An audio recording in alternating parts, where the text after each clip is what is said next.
तो हम साइंस का सेकेंड पार्ट स्टार्ट करते हैं PYQ का, क्योंकि मैंने फर्स्ट पार्ट कंप्लीट कर दिया था। तो इस होली के अवसर पर, होली की समाप्ति अवसर पर हम लोग सेकेंड पार्ट को स्टार्ट करते हैं। चलो लेट्स बिगिन टू स्टार्ट। हम लोग PYQ देखेंगे कि और कौन कौन से हमारे आए गए हैं, पूछे गए हैं। तो जैसा कि मैंने बोला कि साइंस और GK GS का पार्ट को हम लोग क्या कर रहे हैं, PYQ के रूप में देख रहे हैं। तो ये नेक्स्ट क्वेश्चन आपके सामने है। अर्जुन पुरस्कार जीतने वाली दूसरी भारतीय महिला फुटबॉल खिलाड़ी कौन थी? तो जो अर्जुन पुरस्कार जीतने वाले हमारे भारत की सेकंड महिला थी, वो कौन थी? ओइनम बेबम देवी। ओइनम बेबम देवी ने ही सेकंड अर्जुन पुरस्कार विजेता रही थी। अब हम लोग नेक्स्ट देखेंगे। अगला क्वेश्चन आपके सामने। खालिस्तान एक बीज पत्री जिसको मोनोकोट कहते हैं पौधा है। कौन सा पौधा है? तो लहसुन का पौधा हमारा मोनोकोट है, यानी कि एक बीज पत्री है। के सामने निम्न में से कौन सा एक गंधकीय सूचक है? गंधीय सूचक कौन सा है? तो लौंग है, जो गंधीय है। लौंग क्या है? एक प्रकार का गंधीय है, ठीक ना, गंधीय सूचक है। तो आगे बढ़ते हैं। आई होप आपको अच्छी अच्छी सारी चीज़ दिखाई दे रही है। तो अगली प्रश्न यह है कि किसी वस्तु के मुक्त रूप से गिरने के दौरान निम्नलिखित में से कौन सी ऊर्जा इसके रास्ते में किसी एक बिंदु पर बढ़ जाती है? कौन सी रास्ते में एक बिंदु पर क्या होती है? बढ़ जाती है, इंक्रीज कर जाती है। तो वह कौन सी है ऊर्जा? गतिज ऊर्जा है, ठीक ना। आगे की ओर अगला प्रश्न क्या है कि बांध में संग्रहित पानी में कौन सी ऊर्जा होती है? संग्रहित पानी में कौन सी ऊर्जा होती है? स्टोर वाटर में तो स्थिति ऊर्जा होती है, यानी कि पानी में कौन सी ऊर्जा होती है? तो स्थिति ऊर्जा होती है। नेक्स्ट अगला, निम्नलिखित में से कौन से चैनल ने 17वें भारतीय टेलीविजन एकाडमिक पुरस्कार में सर्वश्रेष्ठ समाचार चैनल हिंदी का पुरस्कार जीता है? हिंदी का पुरस्कार सबसे अच्छा जीतने वाले सर्वश्रेष्ठ कौन है? आज तक जो आता है न्यूज, उसी ने जीता है 17 में, ठीक ना। 17वें पुरस्कार उसने जीत रखा है। कौन से? हमारी आज तक न्यूज ने, हिंदी में, ठीक ना। ओके, आगे कर बढ़ते हैं। अगला प्रश्न आपके सामने, फिल इन द ब्लैंक्स। सबसे इलेक्ट्रोपॉजिटिव तत्व क्या है? तो सबसे इलेक्ट्रोपॉजिटिव तत्व क्या है, ये आप मुझे कमेंट बॉक्स में, आपके लिए होमवर्क है, आप मुझे बताइएगा। नेक्स्ट आगे कर बढ़ता हूँ मैं। अगला प्रश्न आपके सामने है कि who is the first chairman of the goods and service tax, यानी कि GST काउंसिल कौन है? तो हमारे हैं अर्जुन जेटले। अर्जुन जेटले हमारे GST के क्या है, अभी फर्स्ट है, चेयरमैन थे। अगला प्रश्न आपके सामने है कि रोड का धातु से वही संबंध है जो बांसुरी का खालिस्तान से है। रोड की धातु से कौन सा संबंध है जो बांसुरी खालिस्तान से है? तो कौन सा है? बांस, ठीक है, डन। अगला प्रश्न आपके सामने, भारत में सबसे पहले हेलीकॉप्टर टैक्सी सेवा किस शहर में शुरू हुई थी? सबसे पहले हेलीकॉप्टर की टैक्सी सेवा कौन से शहर में स्टार्ट हुई थी? तो हमारे बेंगलुरु में हुई थी, ठीक ना। प्रश्न आपके सामने, work is done if there is. Work काम करती है तो काम क्या कहलाती है, किस में कन्वर्ट होती है? तो हमारी ऊर्जा में कन्वर्ट होती है। काम करने की क्षमता को क्या कहते हैं? ऊर्जा कहते हैं। आगे की ओर बढ़ते हैं। नेक्स्ट प्रश्न आपके सामने कि जिंक सल्फेट के मिश्रण में कॉपर धातु को डुबाया जाता है तो क्या होता है? कोई प्रतिक्रिया नहीं होती है, ठीक ना, कोई प्रतिक्रिया नहीं होती है। अगला प्रश्न आपके सामने करंट अफेयर का, अगस्त 2018 यानी कि 2018 तक स्वास्थ्य और परिवार कल्याण मंत्री कौन है? कौन थे उस समय? आप तो थे हो गया ना। तो JP नायडा थे, ठीक ना, JP नायडा।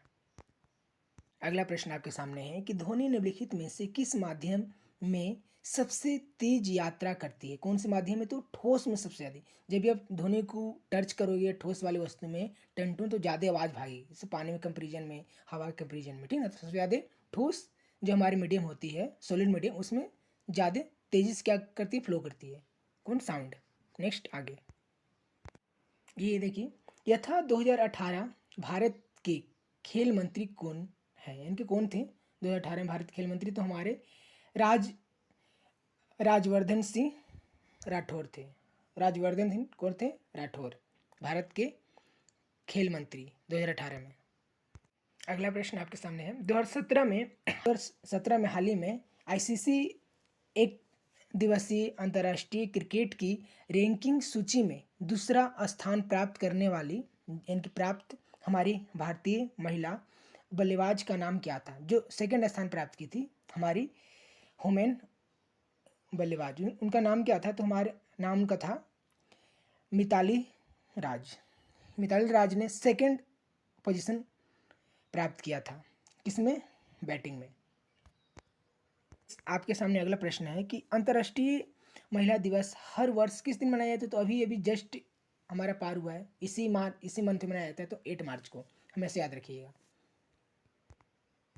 2017 में यानी कि 2017 में नियुक्त किए गए भारत में मुख्य न्यायाधीश का नाम बताइए। कौन था न्यायाधीश? तो दीपक मिश्रा मुख्य न्यायाधीश थे, ठीक ना।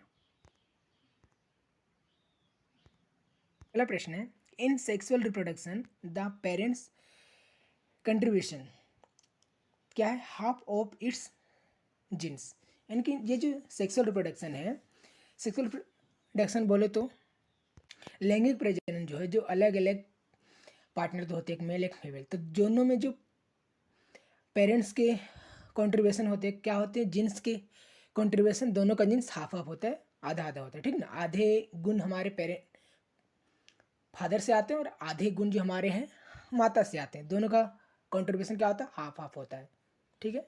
नेक्स्ट अगला प्रश्न आपके सामने है कि मध्य युग सरकी रजाओं ने एटाला मस्जिद को खालिस्तान में बनवाया था। कहाँ बनवाया था? तो जौनपुर में बनवाया था, ठीक ना, जौनपुर में।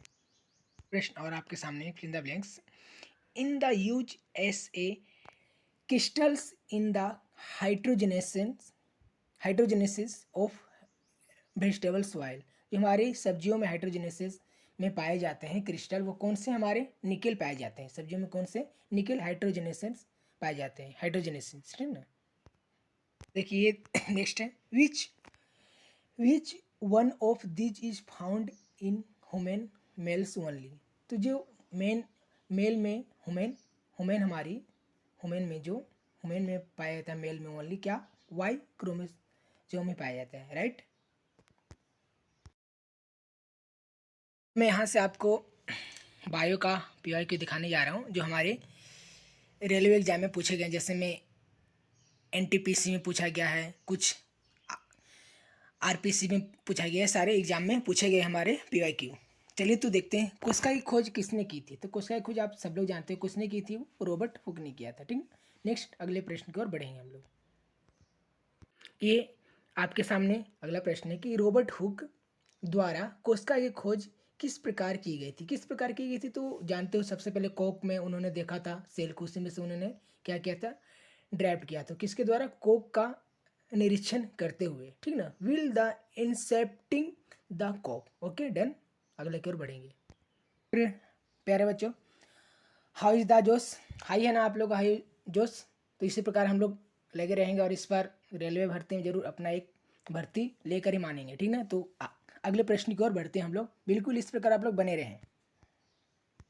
ये आपके सामने अगला प्रश्न है, यूकैरियोटिक, ये अगला प्रश्न, केंद्रक और कोशिका झिल्ली के बीच भरे हुए जेली जैसे पदार्थ को क्या कहा जाता है? दो किस केंद्रक और कोशिका के बीच जो भरे हुए जेली पदार्थ है, लिक्विड पदार्थ, उसको क्या करते हैं बताइए? तो उसको कहते हैं साइटोप्लाज्मा कहते हैं, जो हमारे किस में पूछा गया था? 2021 में पूछा गया, 2021 में पूछा गया था एनटीपीसी में, ठीक ना।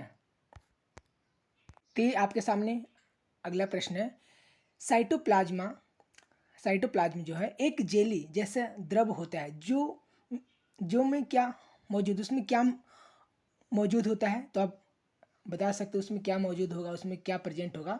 तो केंद्रक और कोशिका झिल्ली के बीच, जो अभी उसी क्वेश्चन का अपोजिट कर दिया, मतलब उसी क्वेश्चन को पहले बाद में केंद्रक द्रव पूछ ले, फिर अब उसे किस में वो केंद्रक द्रव मौजूद होता है, इनके साइटोप्लाज्मा में कहाँ साइटोप्लाज्मा जो है किसके बीच में मौजूद होता है, ये पूछ रहा है। तो आपको मैंने अभी जस्ट बताया ना, किस में, केंद्रक और कोशिका झिल्ली के बीच में। तो वही उलट पुलट के क्वेश्चन ऐसे ऐसे पूछ देता है, तो आप ध्यान रखिएगा। अगर आपके अच्छी तरह कॉन्सेप्ट क्लियर है तो आप अच्छी तरह फाइंड कर पाओगे। ऐसे में फुल लेक्चर लूँगा कोशिका पर, जितने सारे हमारे बायो के चैप्टर्स सारे पर, तो आपको और अच्छी तरह क्लियर हो। इसी प्रकार बने रहें। नेक्स्ट आगे हम लोग अगले प्रश्न में बढ़ते हैं।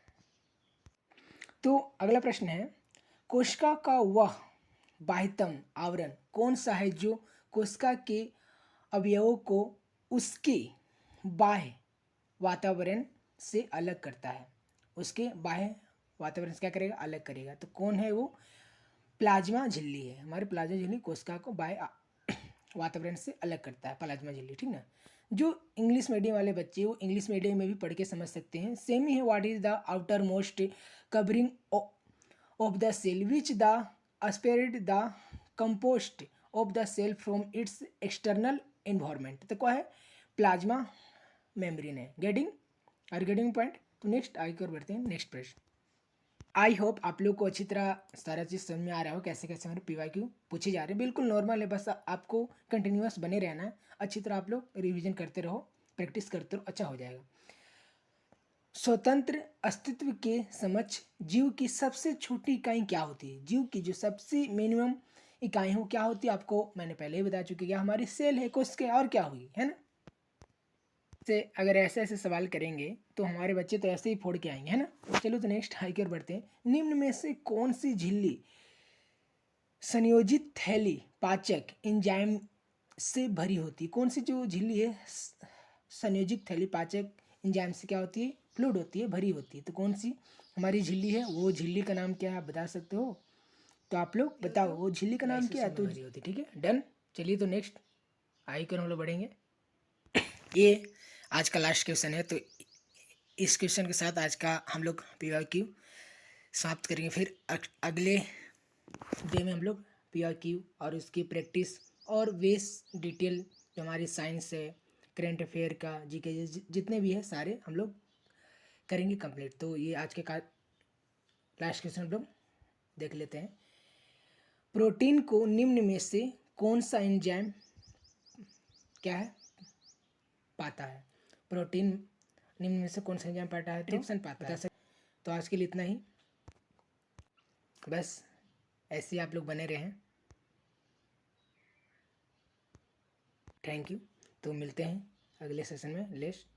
अपना ख्याल रखिए। With happy Holi. See you tomorrow.